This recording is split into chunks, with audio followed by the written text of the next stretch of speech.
नमस्कार। अगर आप एक कंटेंट क्रिएटर हैं तो इस बात को अच्छे से समझते होंगे कि एक आइडिया को एक शानदार वीडियो या प्रेजेंटेशन में बदलना कितना मुश्किल और थका देने वाला काम हो सकता है।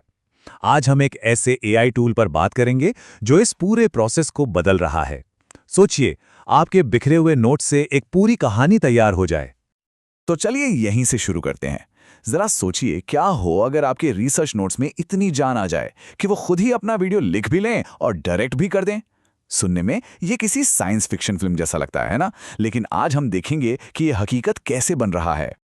तो आज हम इन 5 हिस्सों में अपनी बात पूरी करेंगे। सबसे पहले देखेंगे कि एक कंटेंट क्रिएटर की असली चुनौतियां क्या हैं। फिर जानेंगे कि ये नोटबुक एलएम आखिर है क्या। इसके स्टूडियो पैनल के अंदर चलेंगे और देखेंगे कि ये रिसर्च को हकीकत में कैसे बदलता है। और आखिर में बात करेंगे कि क्रिएशन का भविष्य कैसा होने वाला है। तो सेक्शन 1, वो चुनौती जो हम सब ने महसूस की है। एक आइडिया के आने से लेकर उसे असल में एक फाइनल प्रोडक्ट बनाने तक का जो लंबा और बिखरा हुआ सफर होता है। देखिए, जो हमारा पारंपरिक तरीका है ना, वो काफी टूटा फूटा है। नोट्स कहीं एक ऐप में, स्क्रिप्ट किसी दूसरे में, विजुअल्स कहीं और से ढूंढ रहे हैं और फिर एडिटिंग के लिए एक चौथा टूल। मतलब 10 जगह पे 10 चीजें मैनेज करनी पड़ती हैं और इस सब के बीच जो हमारी क्रिएटिव एनर्जी है वो खत्म हो जाती है। तो इस बड़ी प्रॉब्लम का सल्यूशन क्या है? यहीं पर एंट्री होती है नोटबुक एलएम की। आप इसे अपना पर्सनल रिसर्च असिस्टेंट समझ सकते हैं। तो नोटबुक एलएम आखिर है क्या चीज? देखिए, ये गूगल का एक एआई पावर्ड असिस्टेंट है जो रिसर्च और राइटिंग में मदद करता है।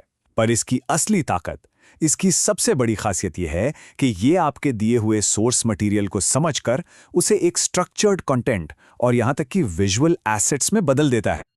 और जो बात इसे सबसे खास बनाती है वो ये है कि ये आपके अपने मटेरियल पर काम करता है। मतलब आप इससे PDFs, Google Docs, YouTube video के ट्रांसक्रिप्ट्स, वेब लिंक्स, कॉपी किया हुआ टेक्स्ट और तो और हाथ से लिखे हुए नोट्स या ऑडियो फाइल्स भी दे सकते हैं। ये सब समझ लेगा। और इस पूरे कमाल के पीछे गूगल की सबसे एडवांस टेक्नोलॉजी है। आप समझ लीजिए कि जेमिनी 3 मॉडल इसके दिमाग की तरह काम करता है, जो सारी जानकारी को समझता है। और नैनो बनाना प्रो विजुअल इंजन एक आर्टिस्ट की तरह है, जो उस जानकारी को खूबसूरत विजुअल्स में ढाल देता है। चलिए, अब जरा अंदर चलते हैं और देखते हैं कि ये जादू होता कैसे है। स्टूडियो पैनल के अंदर यहीं पर सारा क्रिएटिव काम होता है और हम समझेंगे कि ये स्टेप बाय स्टेप कैसे काम करता है। प्रोसेस बहुत ही आसान है। पहला स्टेप, अपने सारे सोर्स अपलोड कीजिए।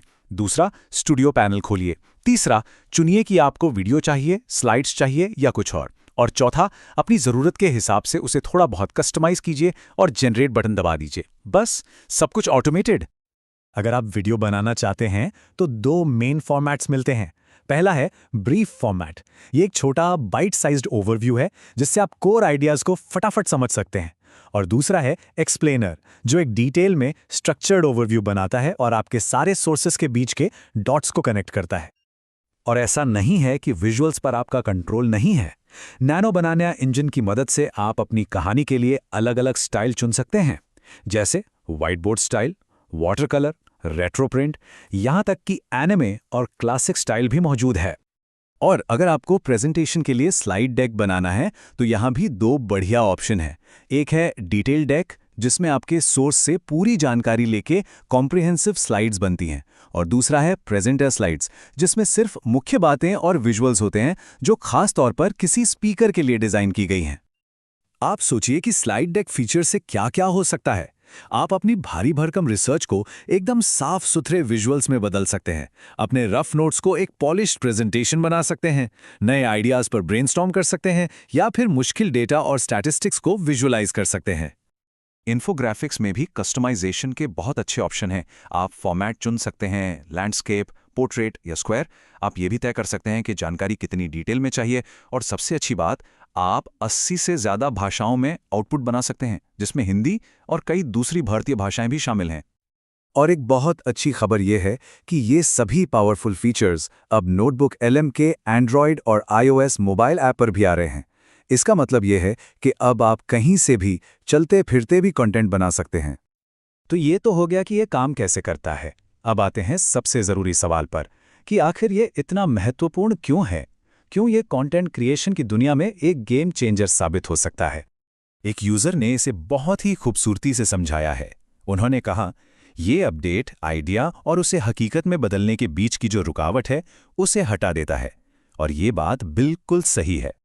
तो देखिए, सबसे बड़ी बात यही है, नोटबुक LM कंटेंट बनाने की जो बिखरी हुई प्रक्रिया है उसे एक सिंगल वर्कफ्लो में समेट देता है।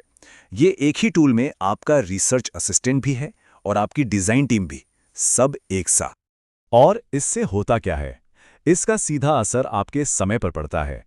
ये टूल क्रिएटर्स का हर हफ्ते 10 से 15 घंटे का समय बचा सकता है। सोचिए, 10 से 15 घंटे, ये वो समय है जो पहले उन कामों में जाता था जो अब AI ऑटोमेट कर रहा है।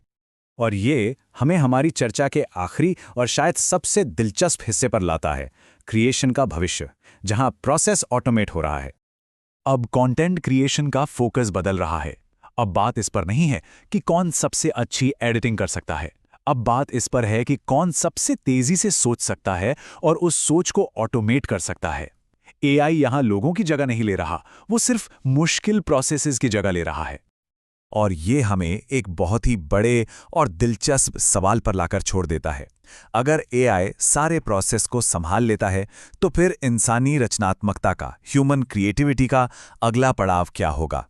ये एक ऐसा सवाल है जो आने वाले समय में क्रिएटिविटी की पूरी परिभाषा को एक नया आकार देगा।